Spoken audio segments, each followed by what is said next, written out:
ಬೋಟಿ ಕರೆದು ಇಟ್ಕೊಂಡಿದ್ದೀನಿ. ಇದನ್ನು ಮಧ್ಯ ಕಟ್ ಮಾಡಿ ಇದಕ್ಕೆ ಮಸಾಲೆ ತುಂಬ್ತೀನಿ. ಈಗ ಮಾಡೋದಕ್ಕೆ ನಾನು ಬೋಟಿನ ತೊಗೊಂಡಿದ್ದೀನಿ. ಒಂದು ಸ್ವಲ್ಪ ಅದಕ್ಕೆ ಮಸಾಲೆ ತೊಗೊಂಡಿದ್ದೀನಿ. ಫಸ್ಟು ಕ್ಯಾರೆಟು, ಟೊಮೆಟೊ, ಈರುಳ್ಳಿ, ಕೊತ್ತಂಬರಿ ಸೊಪ್ಪು, ಸ್ವಲ್ಪ ಇದು ಬೆಲ್ಲ, ಕಾಂಗ್ರೆಸ್ ಕಡಲೆ ಬೀಜ ಮತ್ತು ಇದೆಲ್ಲ ಹಾಕಿ ಮಿಕ್ಸ್ ಮಾಡ್ತೀನಿ.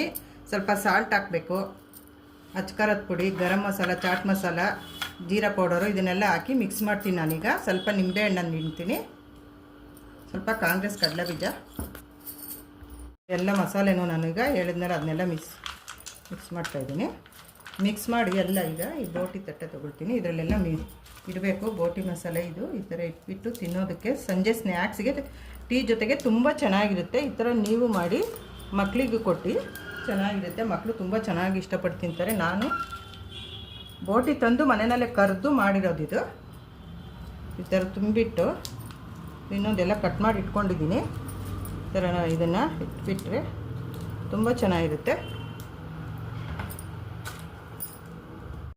ಬೋಟಿ ಮಸಾಲೆ ಎಲ್ಲನೂ ತುಂಬಿದ್ದೀನಿ ಬೋಟಿ ಒಳಗಡೆ. ನೋಡಿ ಎಷ್ಟು ಚೆನ್ನಾಗಾಗಿದೆ. ಇದು ಸಂಜೆ ಸ್ನ್ಯಾಕ್ಸ್ಗೆ ತುಂಬ ಚೆನ್ನಾಗಿರುತ್ತೆ. ನೀವು ಮಾಡಿ ಮಕ್ಕಳಿಗೂ ಮಾಡಿಕೊಡಿ. ಹೇಗಿದೆ ಎಂದು ಕಮೆಂಟ್ ಮಾಡಿ ತಿಳಿಸಿ. Subscribe, like, share and comment ಮಾಡಿ. ಬೆಲ್ ಬಟನನ್ನು ಪ್ರೆಸ್ ಮಾಡಿ. Thank you for watching.